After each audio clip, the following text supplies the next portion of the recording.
porque por mais assim que na família da minha mãe era católica, quando ela era pequena, não tinha uma tradição, né? Era aquele catolicismo que a maioria do país conhece.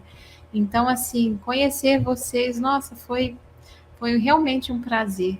Contribuiu e muito para a minha decisão, assim, para a nossa decisão, que para mim foi muita questão prática. O Igor já foi pela questão assim do estudo, e ele foi me ensinando, foi me explicando, e ali a gente foi, né?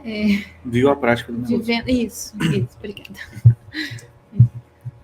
Eu acho que a gente podia ir direto, então, ao testemunho de vocês, né? Então, eu vou pedir para a Carol colocar vocês na tela toda, né?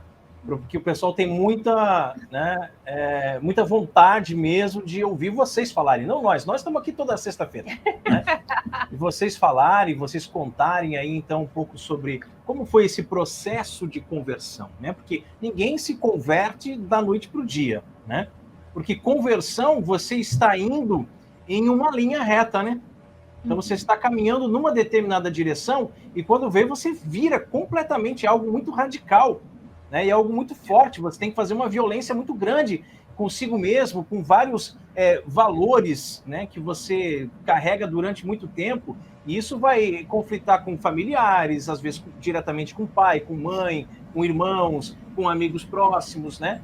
Então, tudo isso eu acho que é muito importante vocês colocarem nesse relato de vocês hoje também, e gostaria de acentuar aqui uma dúvida que eu tenho, e aí vocês colocarem aqui na narrativa também, que é o seguinte: vocês hoje frequentam a Igreja da Administração Apostólica Pessoal São João Maria Vianney, certo? Que é onde nós temos missa tradicional, na forma antiga, né, a forma extraordinária, não só a missa, mas também todos os outros sacramentos, né?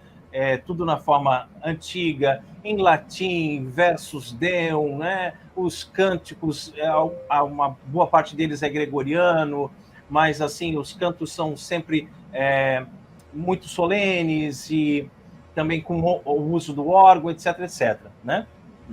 Isso tudo favoreceu o processo de conversão, né? Se fosse para um protestante se converter para a Igreja Católica, mas para uma igreja da TL, para uma igreja carismática, será que seria a mesma coisa?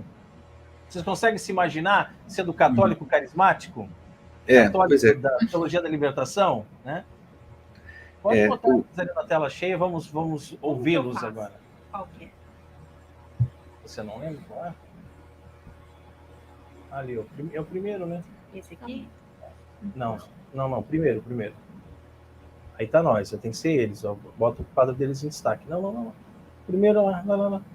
Aí, tá. Isso, aí! Vivendo e aprendendo em nós, Carol. Mas que barbaridade! Então, a nossa história de conversão foi uma coisa bem... Ao mesmo tempo foi muito gradual, assim, foi gradual por um tempo e de repente foi uma coisa muito mais brusca, né?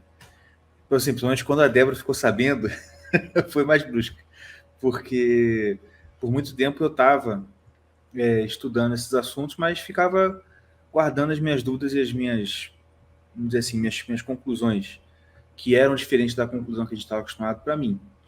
E, assim, é uma história bem longa, né? Tanto eu quanto a Débora, a gente cresceu nós nascemos numa igreja batista e a Débora ficou a vida inteira lá, né? E eu, como o Raimon falou, ainda muito jovem, meus pais saíram e a gente peregrinou por muitas denominações, e até que depois que eu casei, a gente acabou indo para a presbiteriana. Só que nesse processo, lá com os 16 anos, assim, como eu nasci na igreja, eu tratava a igreja como uma coisa, a fé, né, como uma coisa assim, meus pais são cristãos, meus avós, todo mundo, então eu também sou, ok.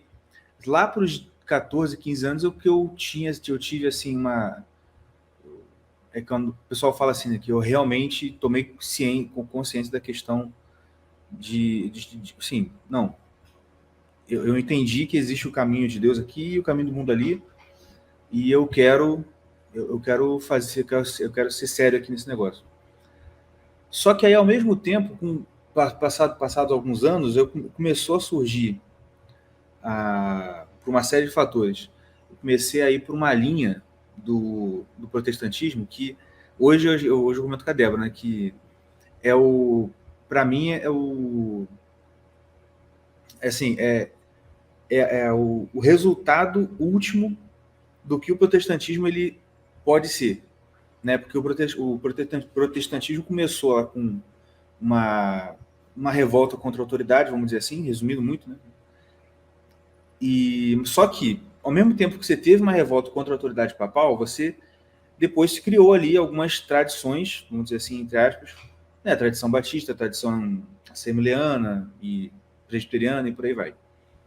Só que, para quem não conhece, não sei se vocês conhecem, vocês devem conhecer, mas existe um cara chamado Caio Fábio. Infelizmente já ouvi falar assim. Pois é. O Caio, ele é um cara que ele é assim, ele, como eu falei, ele é como se fosse assim, vamos levar essa história de protestar a sério. E ele é tipo, totalmente antes, por exemplo, ele é um movimento, ele nem fala que ele tem uma igreja. É um movimento e tal, uma coisa assim. É totalmente anarquista, né? E como eu era jovem, né? Todo jovem ele gosta desse tipo de coisa. E eu lembro de ficar muito encantado com isso. Por quê? Porque ao mesmo tempo que ele era dessa forma assim, a propaganda que ele passava e que ele batia muito forte nessa tecla é de que aquilo ali era o cristianismo primitivo autêntico. Toda essa história aí, ele nem falava de igreja católica, porque assim, talvez ele nem imaginava isso, mas todas as estruturas religiosas, é tudo invenção humana, e o que ele estava fazendo era aquilo que era realmente o cristianismo original, vamos dizer assim. E eu fiquei encantado com aquilo, né? Assim, pô, então é isso que eu quero. Se é o original sem uma invencionice, ótimo. É isso aqui que eu quero mesmo. Só que aí, com o passar do tempo, eu fui vendo que, na verdade, né, que era tudo propaganda enganosa. Muito pela leitura do Chesterton, que eu comecei a ler, que isso é uma coisa engraçada, que o Chesterton ele é muito lido e admirado entre os protestantes, tanto que o livro dele que eu li, a Ortodoxia, foi da editora Mundo Cristão, que é uma editora evangélica. Né? E eu lembro de ler e ficar impressionado com o jeito que ele escrevia. E, sim, para quem não conhece, pode ler tranquilo, que é maravilhoso o livro. E ele bate muito na defesa da tradição em si. Salvo engano, ele nem era católico quando escreveu aquele livro lá, mas você vê que ele está praticamente falando da Igreja Católica ali. Mas o Chesterton também ele foi convertido depois. Ele era protestante e acabou se convertendo. É, isso mesmo.